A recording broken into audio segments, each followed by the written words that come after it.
Okay, welcome to another episode of SaaS TV. I'm here with Rafi Krikorian, the Director of Engineering at Twitter.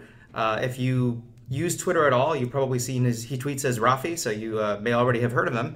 And I thought he'd be in a good position to comment on a couple of things really relevant to the course so far. One of them is there was a meme a couple of years ago that Rails was the original framework that was used at Twitter, and Rails doesn't scale, and therefore it got discarded. So what's the real story? What really happened there?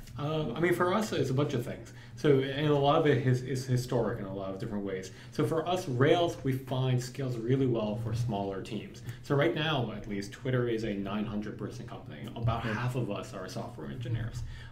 Having that many people touching a single Rails code base gets really problematic in different ways. One, it just becomes really hard to understand what any particular line of code does. Especially in our world, we have caches and databases and different services sometimes behind it. Every single line of code has crazy number of side effects that you just don't really understand what it's doing. And also things like duck typing, things like method missing, those kind of things also make it really hard for just a standard programmer to really understand what any line of code is doing. So on one hand, the development model we think of Rails doesn't really scale well to the size that we're at. On the other hand, it's not Rails per se that we have a problem with, it's the Ruby VM that we had problems with. The Ruby VM is just not, for us anyway, not necessarily for everyone, for us doesn't scale to what we call server workloads. For us, we have a large number of I/O, we have a large number of concurrent requests, and our garbage collection profiles in such a way that we sort of we create a large amount of objects and we dump them on the floor once the request is done. The Ruby VM just doesn't do that for us well. The Ruby VM is a scripting VM, or at least it was designed to be a scripting VM. Whereas for us, the Java VM at least is much more fine-tuned to those kind of server workloads. So it's a two-pronged approach. One is we don't think it's scalable for us as a large development organization to work in a single monolithic code base. And two, we have more faith in the Java VM. It's one of the oldest and most battle-tested VMs. It's been around the block. Yeah. Now, I also have it on unofficial authority that Twitter's in the process of going from a monolithic, very complicated service to a whole bunch of smaller services in a service-oriented architecture internally. Now, to the extent that that's true, which I guess you can confirm or deny, would that make a difference in terms of having smaller teams for which Rails would normally work better? Sure. So yes and no. Yeah, it's definitely true. We're in the process of decomposing our app. We have one single app, or had one single app at Twitter that we called the monorail. It's the monolithic Ruby code base. And all the business logic, everything from the model view and controller, all smooshed into one place within the Twitter code base. So yes, we're in the process of trying to extract it out. So for example, one of the first things we did is we pulled the social graph logic out of the monolith and created the social graph service. Now we're in the process of pulling timelines out, users out, everything as a server out of this code base, and then interlinking them.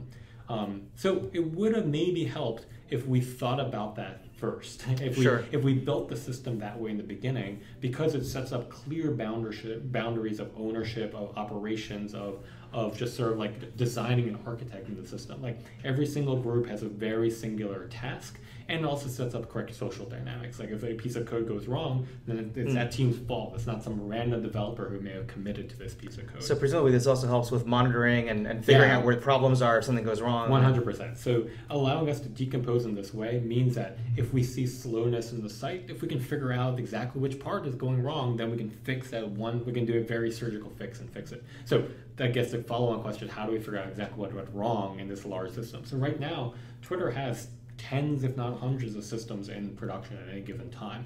And so every single request that comes into the data center spawns off requests to different services. We have something that was inspired by Google's Dapper that we call B3, Big Brother Bird. Everything at Twitter is a bird name. So that when a request comes into the data center and hits our front-end proxies, we can actually trace it through the entire data center. So a request comes in, we can see all the child spawn requests that came from it, all the child spawn requests that came from that, all the way down to the database memcache layers. And we can see precisely timings on every single one of those legs. You can see the number of requests, gather statistics across, every single time a home timeline comes in, we can see this is what generally the home timeline pattern looks like. So when we start seeing things that deviate from the norm, if we see a latency spike, we can compare it against a normalized version of that request and be like, look at that. there is the problem, fix that service. Now, obviously, you can't do this with every service, with No. every request at the volume you guys have. No, I mean, we get hundreds of thousands of requests a second coming just into the data center, and you can easily imagine those spawn off millions of requests a second on the inside of the data center. So we sample it very heavily. But at the same time, like if you think like maybe 85% of our traffic is people looking at their home timelines, that's a pretty decent sample size that we can look at. Sure. Cool. Any advice for budding software engineers who want to get into the kind of work that leads to companies like Twitter doing what they're doing? Sure. I mean, I think so.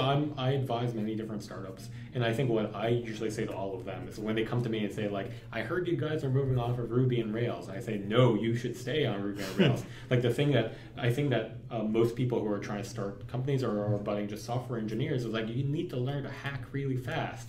So like finding the right tool for the right problem. So like Rails and Ruby works really well at small scale. And in those cases, like you're just learning really fast. You're trying different things out. You want to keep your what we call like feature velocity really high. Sure.